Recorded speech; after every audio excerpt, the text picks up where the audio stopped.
Bueno, gràcies per vindre a tots i tots a aquest acte. Estem així per honrar la memòria de Javier Abil, que va ser víctima de l'homofòbia.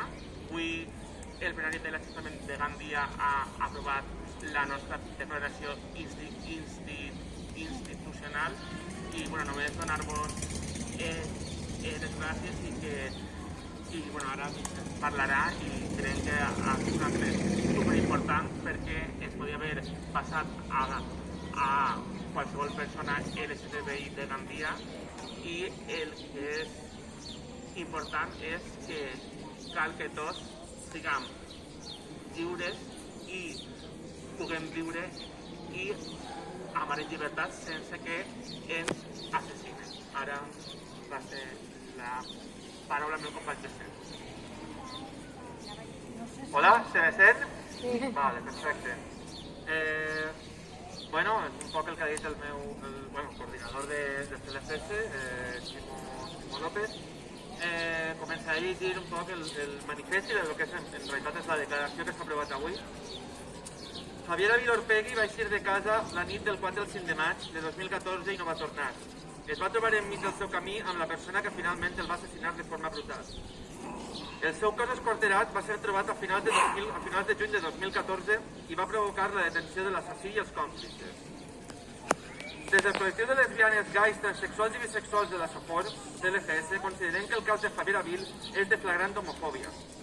No estem a soles en aquesta opinió. D'una banda, l'Observatori contra l'Homofòbia, l'organització degana de l'Estat espanyol en aquesta matèria i un dels impulsors de la primera llei contra la LGTBifòbia, coincideix que l'homofòbia del cas és clara. Cal incloure el brutal assassinat de Javier Abil el condicionant homòfob del qual ha transcendit a l'opinió pública. Aquestes situacions recorden les dificultats afegides per a les persones LGTB que fins i tot no han sofert una agressió física directa. Incorporen la possibilitat de patir-ne una a l'imaginari col·lectiu, com es pot comprovar en l'apartat d'entrevista. També va ser esmentat per l'Observatori Valencià contra la LGTBifòbia en el seu informe de 2017. A la secció introductoria nunca olvidaremos. El 5 de mayo de 2014, Javier Abil Orpegui, de 44 años, fue asesinado y descuartizado en Gandía por 4 hombres cuando descubrieron que era gay. El juez magistrado del caso aseguró que una mala interpretación de una acción obtuvo una respuesta exagerada fatal para su vida.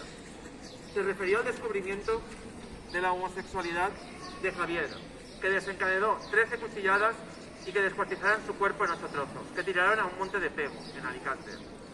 La hazaña con la que los condenados actuaron fue tal que en una de las cuchilladas que recibió Javier en la cabeza, la hoja del cuchillo se rompió y quedó alojada en el cráneo. El juez condenó a uno de ellos a 16 años de prisión y al resto a 5 meses por encubrimiento. A les persones LGTBI ens uneixen moltes coses. Ens uneix l'afectivitat, la sexualitat, la cultura compartida, els espais de relació. També ens separen moltes coses perquè són diverses i plurals. El que ens empenya a fer activisme és defensar-nos de la discriminació i la violència LGTBifòbica que hem patit històricament. Davant d'aquesta vivència negativa ens empoderem, ens autoorganitzem i ens defensem. Part d'aquesta lluita és fer comunitat i defensar-nos col·lectivament. I una part del nostre paper com a moviment social és evitar que les persones LGTB mortes per l'odi al col·lectiu caiguen en l'oblit. Part de la nostra feina és recordar els nostres morts, per memòria. I ho fem perquè s'ho mereixen i per evitar que torni a passar, per conscienciar a la societat i a les institucions.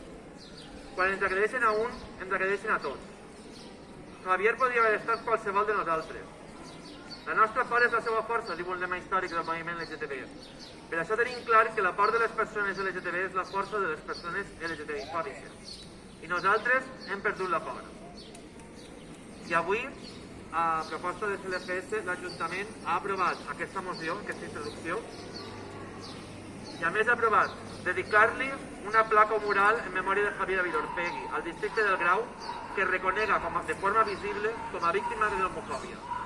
El compromís per realitzar anualment alguna acció de memòria de Javier Abil que faci visible la seva condició de víctima de l'homofòbia i també el compromís de menció del cas en els discursos dels actes institucionals del dia contra l'LGTBifòbia el 17 de maig i el dia de l'orgull LGTB el 28 de juny. Des de CLFS, avui és un dia emotiu i de satisfacció. Avui és un dia històric per al col·lectiu LGTB a la Safor. Avui també és un dia històric per a la memòria de Javier Abil. I avui és un dia en el que la família de Javier veu que no ha caigut en l'oblit i que no ens oblidem d'ell. Avui, ho tornem a dir, és el dia en què l'Ajuntament de Gandia ha reconegut l'homofòbia del cas i s'ha compromès a garantir la memòria de Javier. Moltes gràcies a tots els grups municipals per haver votat a favor i per la bona predisposició mostrada en tot moment. Moltes gràcies a les més de 35 organitzacions LGTBI o de la Safor que han donat suport en aquesta lluita.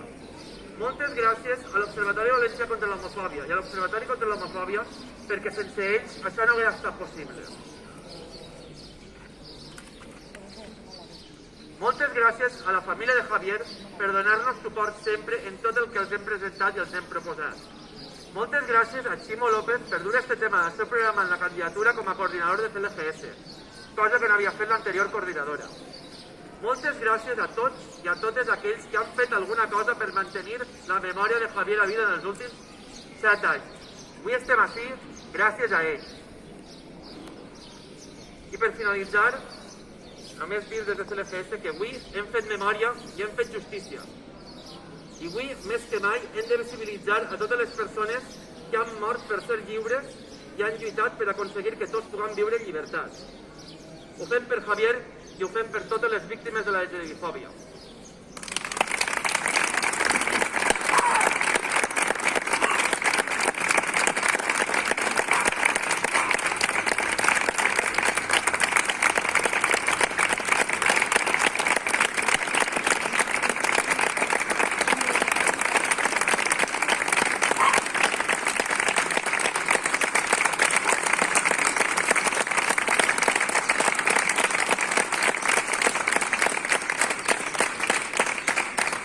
No sé si Mercedes vol dir alguna cosa, volem donar-te veu, si vols dir-nos alguna cosa de Javier, de lo que tu vegis.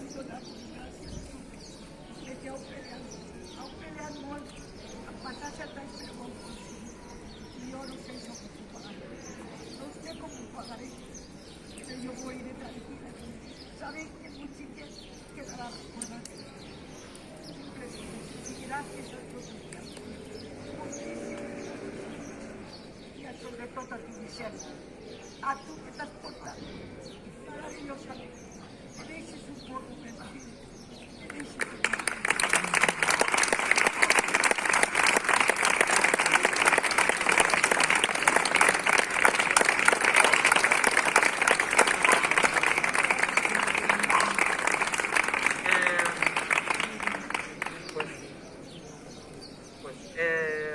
Si algú vol dir alguna cosa, si no, en principi donaríem per tancat l'acte.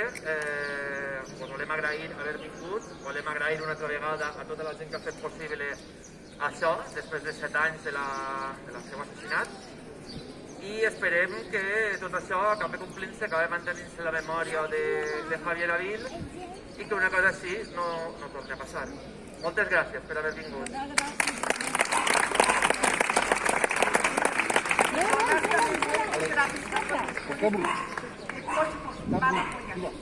Gracias también para ti y a la Ayuntamiento.